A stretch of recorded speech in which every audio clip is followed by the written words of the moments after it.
दोस्तों, मेहर देवी के शक्तिपीठ मंदिर का रहस्य आज भी वैज्ञानिकों के लिए एक अनसुलझी पहेली बना हुआ है, क्योंकि आज भी मंदिर के कपाट बंद होने के बाद यहाँ आरती होने और घंटी बजने की आवाज आती है। आपने बिल्कुल सही सुना दोस्तों। वैसे तो भारत में ऐसे मंदिरों की कोई कमी नहीं है जिनके साथ कोई न कोई रहस्य जुड़ा हुआ हो। कहीं भक्ति का रहस्य तो कहीं शक्ति का रहस्य है। इस मंदिर के ऐसे कई चमत्कार हैं जिसके चलते देश दुनिया से श्रद्धालु यहाँ माता के दर्शन करने के लिए आते हैं। आज हम जिस मंदिर की चर्चा करने जा रहे हैं, यह मंदिर मध्य प्रदेश के सतना जिले के अंतर्गत त्रिकूट पर्वत पर स्थित है। त्रिकूट पर्वत के ऊंची पहाड़ी में विराजमान मां शारदा का यह मंदिर जितना भव्य और सुंदर है, उतना ही रहस्यमयी भी है। मेहर मंदिर के बारे में कुछ रहस्यमयी और अद्भुत रोचक तथ्य आपके सामने प्रस्तुत करने जा रहे हैं। इसके हैरान कर देने वाले रहस्य को अगर आप नहीं जानते तो हमारे साथ वीडियो के अंत तक बने रहिए। दोस्तों, 51 शक्ति पीठों में से एक मां शारदा के इस मंदिर में दिन के समय भक्तों की भारी भीड़ रहती है, लेकिन रात होते ही इस मंदिर के कपाट यानी दरवाजा बंद कर दिए जाते हैं। ऐसा इसलिए क्योंकि सदियों से यहाँ मां शारदा के परम भक्त उनकी पूजा करने आते हैं। कहा जाता है कि कोई भी व्यक्ति इस मंदिर में रात को रुक नहीं सकता। अगर कोई रुकता है तो उसकी मौत हो जाती है। रात होने पर इस मंदिर के कपाट बंद हो जाने के बाद पुजारी पहाड़ से नीचे चले आते हैं। इसके बाद वहां पर कोई नहीं रह जाता। कहा जाता है कि मंदिर के कपाट बंद हो जाने के बाद अंदर से घंटी और पूजा करने की आवाज आती है। लोगों का कहना है कि मंदिर के बंद हो जाने के बाद शारदा मां के परम भक्त आल्हा और उदल ही सुबह की पहली आरती करते हैं। दोस्तों, जान लेते हैं आल्हा और उदल आखिर कौन थे। आल्हा और उदल दो भाई थे जो कि बुंदेलखंड के महोबा के वीर योद्धा होने के साथ साथ राजा परमार के सेनापति भी थे। राजा परमार के दरबार में जगनिक नाम के एक कवि ने आल्हा खंड नामक एक काव्य रचा है। उसमें आल्हा और उदल दोनों वीरों की गाथा वर्णित है। आल्हा के बारे में कहा जाता है कि उनकी लंबाई 7 फीट और वजन 110 किलो था और वे 72 किलो के छाती कवच, 81 किलो के भाले और 208 किलो की 2 वजनदार तलवारों को लेकर चलते थे।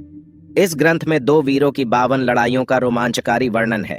जब उदल ने अपनी जन्मभूमि की रक्षा के लिए पृथ्वीराज चौहान से युद्ध करते हुए वीर गति प्राप्त की, तो आल्हा अपने छोटे भाई के वीर गति की खबर सुनकर अपना आपा खो बैठे और फिर पृथ्वीराज चौहान की सेना पर मौत बनकर टूट पड़े। उनके सामने जो भी आया वह मारा गया।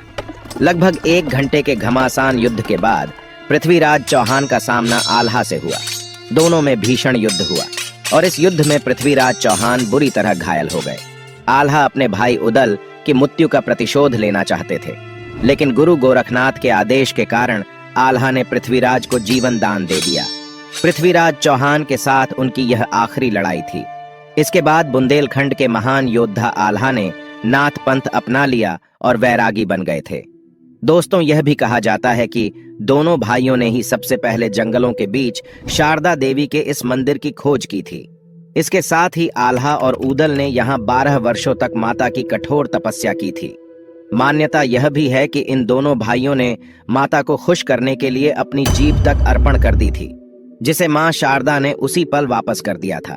मां शारदा ने आल्हा और उदल के भक्ति और वीरता से प्रसन्न होकर अमर होने का वरदान दिया था। आल्हा और उदल मेहर माता के परम भक्त थे और यही कारण है कि वे आज भी इस मंदिर में अदृश्य रूप में आकर माता की पूजा करते हैं। मंदिर परिसर में तमाम ऐतिहासिक महत्व के अवशेष आज भी आल्हा और पृथ्वीराज चौहान की युद्ध की गवाही देते हैं और इसके चारों ओर प्राचीन धरोहरें बिखरी पड़ी हैं। मंदिर के ठीक पीछे आल्हा और उदल के अखाड़े हैं तथा यहाँ पर एक तालाब और भव्य मंदिर है और वहीं पर आल्हा की तलवार उसी की विशाल प्रतिमा के हाथ में थमाई गई है। आपको यह जानकर आश्चर्य होगा कि मां शारदा के आदेश से आल्हा ने अपनी हथियार शारदा मंदिर पर चढ़ाकर नोक टेढ़ी कर दी थी, जिसे आज तक कोई सीधा नहीं कर पाया है। दोस्तों, मेहर मंदिर के महंत बताते हैं कि अभी भी मां का पहला श्रृंगार आल्हा और उदल ही करते हैं और जब ब्रह्म मुहूर्त में शारदा मंदिर के पट खोले जाते हैं तो कुछ न कुछ रहस्यमय अजूबों के दर्शन होते हैं। कभी मंदिर का गर्भगृह प्रकाश से सराबोर रहता है तो कभी मंदिर में सुगंध भरी होती है। इतना ही नहीं, हमेशा मंदिर के गर्भगृह में मां शारदा के ऊपर फूल भी चढ़े होते हैं। इस रहस्य को सुलझाने के लिए वैज्ञानिकों की टीम भी यहाँ डेरा जमा चुकी है, लेकिन इसके बावजूद मेहर देवी मंदिर का रहस्य अभी भी बरकरार है। दोस्तों, माता के इस मंदिर को मैहर देवी का शक्तिपीठ कहा जाता है, क्योंकि पौराणिक कथा के अनुसार माता सती का हार यहाँ गिरा था। कहते हैं जब भगवान शिव माता सती के शव को कंधे पर लेकर तांडव कर रहे थे, तभी उनके गले से निकलकर हार इस त्रिकूट पर्वत पर गिरा था। इसी वजह से यह स्थान शक्तिपीठ कहलाता है और माई का हार के आधार पर इस मंदिर का नाम मैहर पड़ गया। माता शारदा का मंदिर पहाड़ की चोटी पर बना है। यहाँ पहुंचने के लिए करीब 1063 सीढ़ियां चढ़ना पड़ता है, तब जाकर ही माता के दर्शन होते हैं। पूरे भारत में सतना का मैहर मंदिर माता शारदा का अकेला मंदिर है। कहा जाता है कि पिरामिड के आकार का त्रिकूट पर्वत में विराजी मां शारदा का यह मंदिर 522 ईसा पूर्व का है। कहते हैं कि 522 ईसा पूर्व चतुर्दशी के दिन नृपाल देव ने यहाँ सामवेदी की स्थापना की थी। तभी से त्रिकूट पर्वत में पूजा अर्चना का दौर शुरू हुआ। ऐतिहासिक दस्तावेजों में इस तथ्य का प्रमाण प्राप्त होता है। इसके अलावा ये भी मान्यता है कि यहाँ पर सर्वप्रथम आदिगुरु शंकराचार्य ने 9वीं-10वीं शताब्दी में पूजा अर्चना की थी और माता शारदा की मूर्ति की स्थापना विक्रम संवत 559 में की गई थी। दोस्तों, अगर यह जानकारी अच्छी लगी तो वीडियो को एक लाइक जरूर करें। वीडियो अंत तक देखने के लिए आपका दिल से बहुत बहुत धन्यवाद। आपसे अगले वीडियो में एक बार फिर से मुलाकात होगी।